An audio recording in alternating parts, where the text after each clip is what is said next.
Okay, this video is probably going to be a little bit longer, so I may cut it into two different videos. This one is about how to respond when people who are close to you, family, friends, when they don't react in a positive way to your decision to do foster care.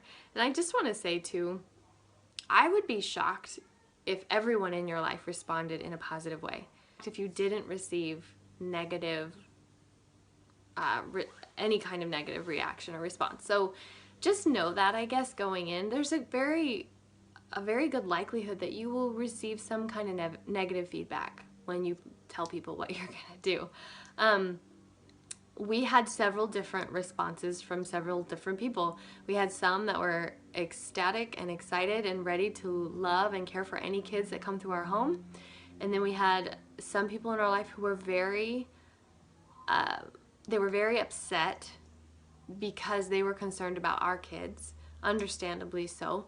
They were concerned that we were putting our kids in a dangerous situation and how it might affect them forever, their future, their eternity. I mean, very real concerns. We had other people in our life who were just angry at the change that it was going to cause in the dynamics, angry about having to show love and care to somebody that wasn't family. And before we all start judging, that sounds petty sometimes, and it can be, but it is really hard for some people. It just is. It's just hard to love outside of your own family.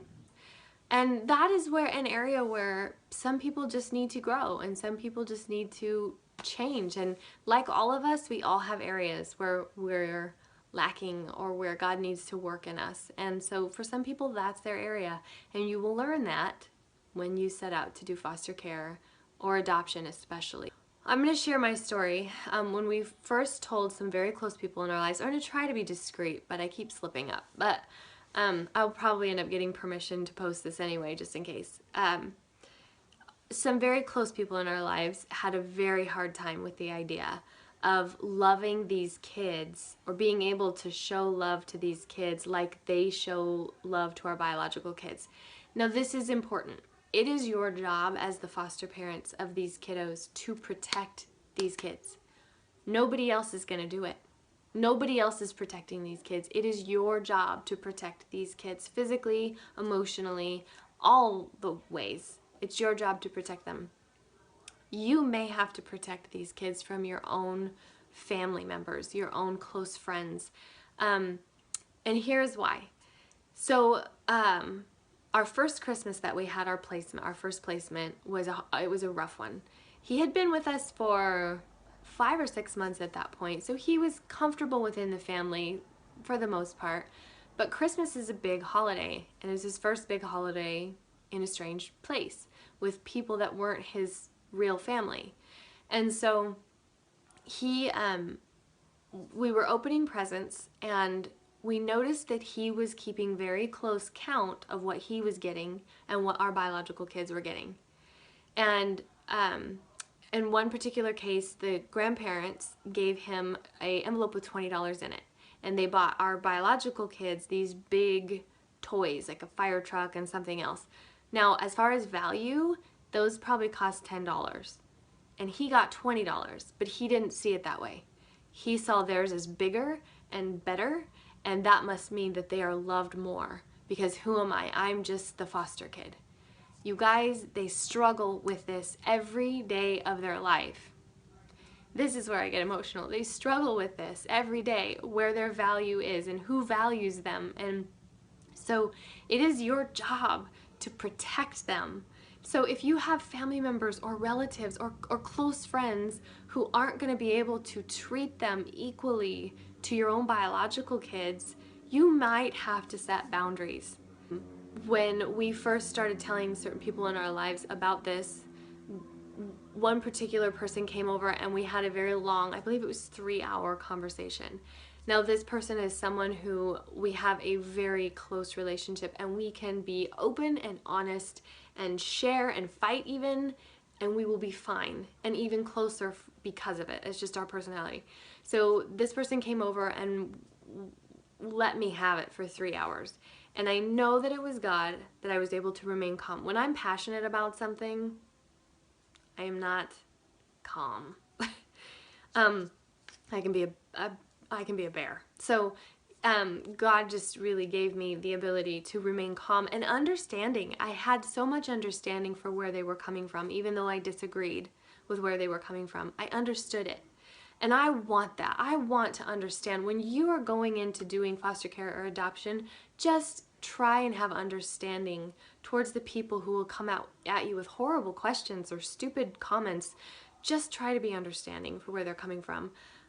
So long 3-hour conversation, lots of emotional highs and lows, went through the gamut of emotions, everything you could think of. And by the end of it, I didn't have to say much. All I did was make it clear where we were coming from. We feel that God has called us to this. We can't change that, so we're not going to change our decision. And I know this is hard for you. I know this is hard, but we can't change our decision because it's hard for you. So if you can't come to a place where you're going to be able to treat these kids that come here and come to our home, if you can't treat them equally, at least, and we're talking, you can fake it. There is nothing wrong with that. Can I just say, there are times when I have to fake it. It's just the truth. But if they can't fake it even, then you may have to set boundaries. And when I brought that up to him, I just said him, so it was a him, now you know it was him. When I brought that up, it was very upsetting because to them it was I just created a division and I chose these foster kids over family. And that was a hard hit for them. And I saw all over their face. But I explained that we have to love these kids as if they were our own, and we have to protect them as if they were our own. So if there are people in our life who are making them feel unworthy or like they aren't valued, then we have to protect them from those people, which means we may have to set boundaries. And so we had to get out of that. That was a rough one, but I watched something miraculous happen.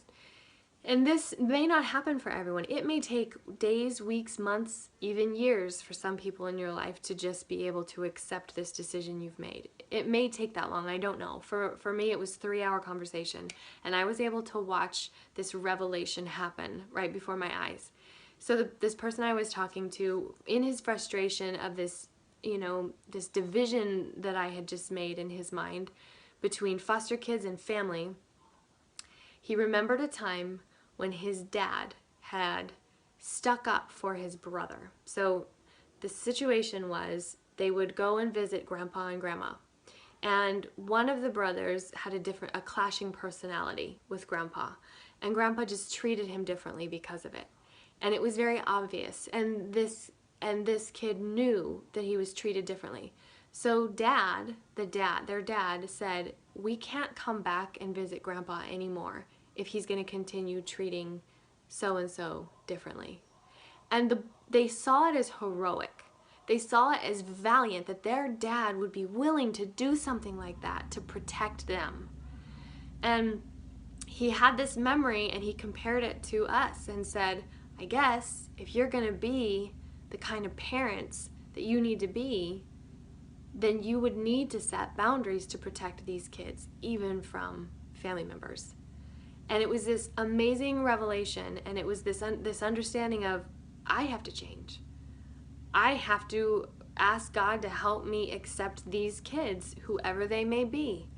And it was a huge moment, and it was a beautiful moment, and I was so glad that I got to be there for it. And ever since then, it's been amazing. I have watched our family members, our friends, they have treated our little guy, the placement in our home, like one of our own. They buy him the best birthday presents. It's amazing, the support. It's amazing, and it's huge, and it's something we need. But that's just something to remember. You have to try and understand where your family and your friends are coming from if they give you negative feedback. Be firm in your decision.